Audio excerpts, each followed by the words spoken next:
انگریز نے بھی کہا ہاں خبردار اسمبلی میں تمہارے دین کی آواز نہ آئے. معیشت، معاشرت، تہذیب، ثقافت اور سیاست میں دین اسلام کی آواز بلند نہ ہو، پورا معاشرہ دین سے خالی ہو. علماء نے بالعموم کہا پھر ہم دین لے کر کہاں جائیں؟ انگریز نے کہا مدرسوں میں بند ہو جاؤ. غریب بچوں کو پکڑو اور 12 سال 10 سال ان کو قال اللہ و قال رسول پڑھا کے مسجدوں کے امام بنا دو. مدرسوں سے نکلیں، مسجدوں میں چلے جائیں اور وہیں سے جنازے اٹھ جائیں. جس طرح عالم عیسائیت میں مذہب کے خلاف ایک بغاوت ہوئی اور ان کے مذہب کو چرچ میں بند کر کے رکھ دیا گیا اور پورا معاشرہ مذہب کے اثر سے آزاد کروا لیا گیا، اسی طرح 300 سال کے دور غلامی نے دین اسلام کے علوم کو، فنون کو، معارف کو فقط مسجد، مدرسہ اور خانقاہ اور دربار تک محدود کر کے رکھ دیا.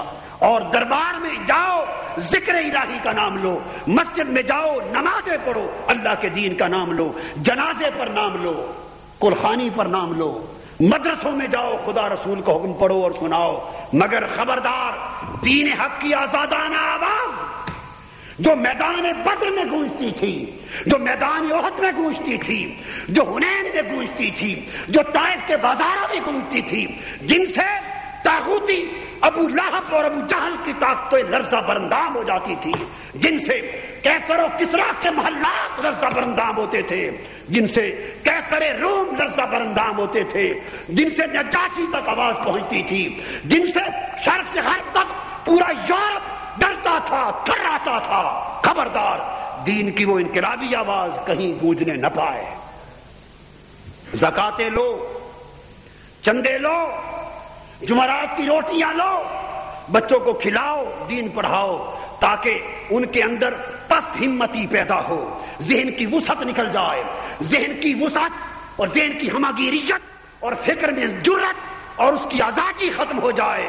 وہ بیچارے غریب مدرسوں سے نکلیں اور سمجھیں یہی غنیمت ہے کہ قال اللہ و قال رسول کر رہے ہیں، یہی غنیمت ہے اللہ رسول کا نام تو لے رہے ہیں، یہی غنیمت ہے اللہ رسول کا ذکر، حکم، قرآن حدیث پڑھا تو رہے ہیں، بس وہ پڑھاؤ اور مسجدوں میں جا کے سناؤ، ختم، خلاص. اس کے بعد کوئی مولوی سیاست کی طرف نہ آنے پائے. دین کا نام لینے والوں کو مولوی کی ٹرم دے دی گئی. کوئی مولوی معاشی نظام کی بات مت کرے، سیاسی نظام کی بات مت کرے، آئین کی بات مت کرے، اسمبلی کی بات مت کرے، پارلیمنٹ کی بات مت کرے، نظام بدلنے کی بات مت کرے.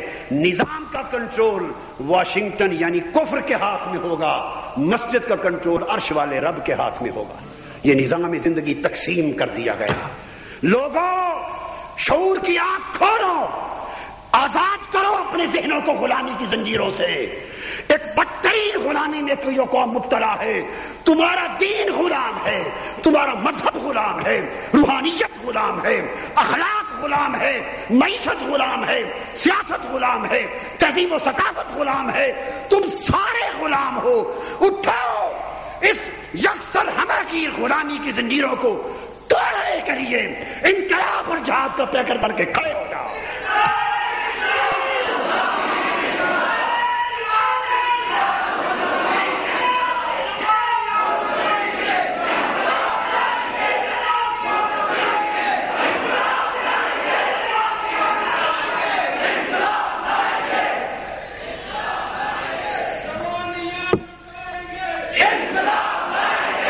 مصطفی انقلاب کے کارکنوں، آپ ایک عظیم جہاد کے سفر پر ہیں. یہی مقصود نماز ہے، یہی مقصود حج ہے، یہ مقصود صوم ہے، یہ مقصود انفاق ہے، یہ مقصود زکوٰۃ ہے، یہ مقصود تقویٰ ہے، یہ مقصود مذہب ہے، یہ مقصود اخلاق ہے، یہی مقصود روحانیت ہے. تاکہ حضور کے دین کو سربلند کیا جائے، جس کے لیے میرے آقا نے دان شہید کروا دیے تھے، جس کے لیے میرے آقا نے اپنے رخسار زخمی کروا لیے تھے، جس کے لیے میرے آقا خود دست مبارک سے خندقیں کھودتے تھے اور پتھر پیٹ پہ باندھتے تھے. کیا خالی نماز کے لیے کرتے تھے؟ یہ خندقیں کھودنی پڑی پنجگانہ نماز کے لیے، صرف رمضان کے روزوں کی تبلیغ کے لیے، صرف سالانہ حج کی تبلیغ کے لیے؟ کوئی سمجھائے تو صحیح. یہ جو پتھر کھائے بے ہوش ہو گئے میرے آقا، اور صحابہ کرام زخمی ہوتے، کئی شہید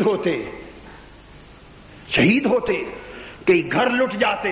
یہ قربانیاں آقا نے کس لیے دی تھی؟ وطن چھوڑ دیا، ہجرتیں ہوئی، غاروں میں گئے، تلواروں کی بارشوں میں چلے، پتھر کھائے، جنگیں لڑی، اور فتح مکہ تک آقا کا ایک سفر جاری رہا. کس لیے؟ خالی تبلیغ کے لیے.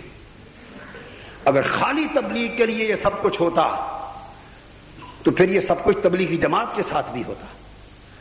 تبلیغی جماعت کو تو کوئی جنگ نہیں پڑتی، ان کے راستے میں تو کوئی بدر اور احد نہیں آتا، ان پر تو کوئی تہمت نہیں لگتی، ان پر تو کوئی پتھر نہیں گرتا، ان کی تو کوئی مخالفت اور مزاحمت نہیں ہوتی. کیا ان کی تبلیغ میرے مصطفیٰ کی تبلیغ سے بھی اونچی؟ نہیں. خالی مجرد تبلیغ سے یہی کچھ ہوتا ہے جو اب ہو رہا ہے؟ نہیں ہوتا. مدرسوں پر جنگ نہیں ہوتی، مسجدوں سے جنگ نہیں ہوتی. جہاں خالی تبلیغ ہوگی، جہاں صرف اذان اور نماز ہوگی، جہاں صرف قرآن حدیث کا سبق ہوگا، وہاں کوئی پتھر نہیں پڑے گا، وہاں کوئی تلوار نہیں چمکے گی، وہاں کوئی حملہ نہیں ہوگا، وہاں کوئی مخالفت مزاحمت نہیں ہوگی، وہاں عزت پر کوئی حملے نہیں ہوں گے، وہاں اخباروں رسالوں میں کوئی تہمتیں نہیں لگائی جائیں گی. اس لیے کہ آپ نے ان کا راستہ چھوڑ دیا ہے اور ان کو آزادی دے دی ہے. جب آپ خود ان کے راستے سے ہٹ کر انہیں آزادی دے کر ایک کونے سے لگ گئے ہیں تو انہیں کیا ضرورت ہے آپ بیٹھ مجھے مار کیوں چھیڑے آپ کو؟ یہ سب کچھ اس وقت ہوتا ہے جب راستے کے ٹکراؤ ہوتے ہیں. یہ مصطفیٰ کے لیے ہوا، یہ صحابہ کے لیے ہوا، یہ حسین کے لیے ہوا.